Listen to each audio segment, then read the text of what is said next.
نہیں یہ جب مجھے بنی میں لم یفر اب وہ میں لکھ کے دے دیتا ہوں تاکہ لم یفر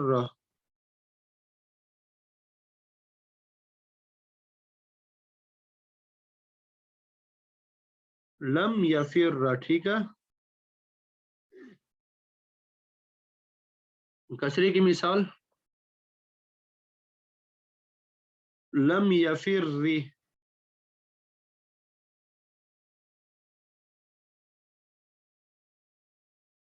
لم یفر اور ادغام کے بغیر مثال جو ہے لم یفرر. اوئے یہ میٹھا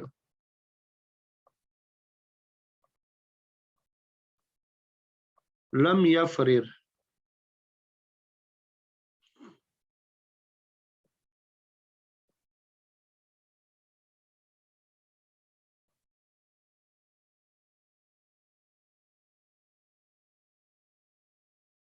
لم یفرر ٹھیک ہے.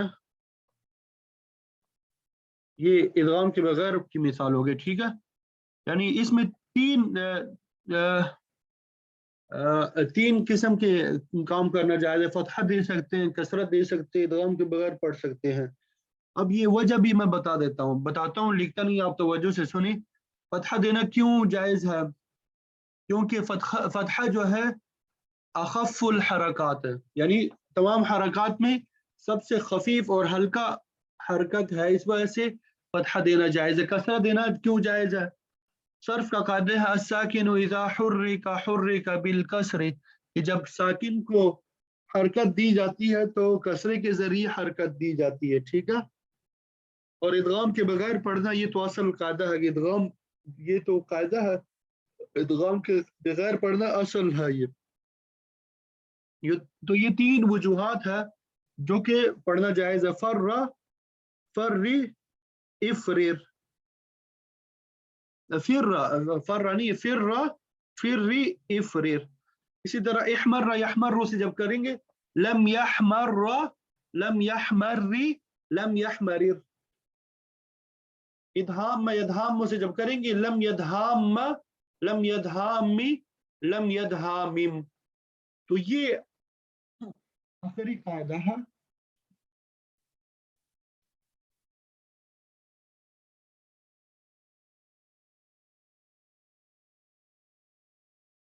اچھا یہاں پہ ہم نے بات تو کی کس کی؟ ماقبل مفتوح یا مکسور ہو. ماقبل مفتوح یا مکسور ہو اس کی بات تو کر دی. ماقبل مضموم اگر ہو تو اس کی بات نہیں کی ہم نے. اگر ماقبل کیا ہو, اور اگر ماقبل مضموم ہو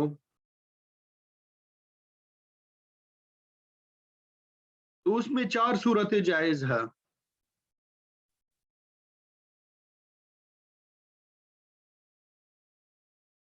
یہ تین تو یہی والی,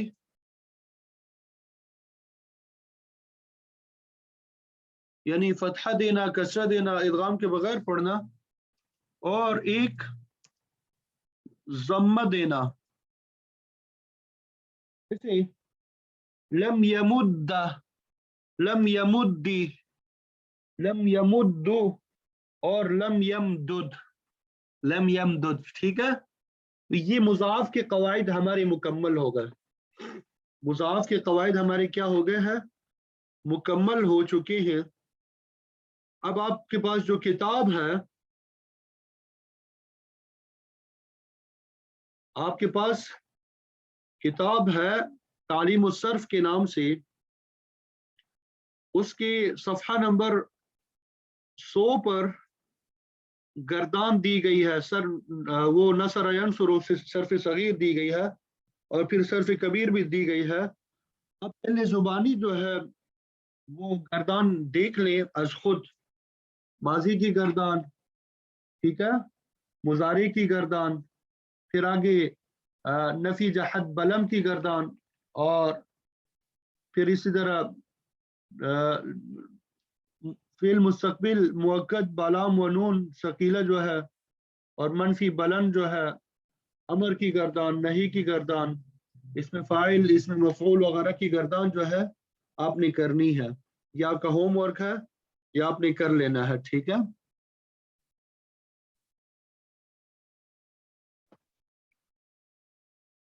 جی یہ کتاب ہے آپ کے پاس، ٹھیک ہے؟ تو یہ باب نصر ینصر جسے ضب یضب ضبا، اس طرح باب ضرب یضرب فر یفر فرارا، باب سمع یسمع مس یمس مسا، یہ قرآن مجید میں بھی استعمال ہوا ہے، لا یمسہ الا المطہرون۔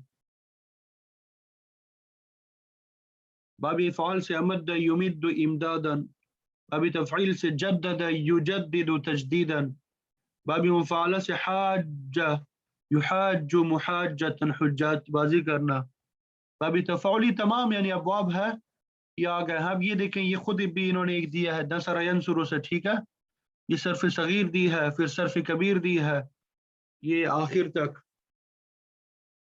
یہ چند صفحات میں یہ، لیکن آپ نے یہاں سے نہیں دیکھنی، آپ نے از خود جو ہے کوئی ایک باب لے لیں، مثلا فر یا فر لے لیں یا ضب یا ضب لے لیں، وہ اپنے پاس کاپی میں لکھ لیں، اور کاپی میں لکھنے کے بعد پھر اس کے ساتھ موازنہ کر کے چیک کریں کہ آپ نے صحیح لکھا یا نہیں لکھا۔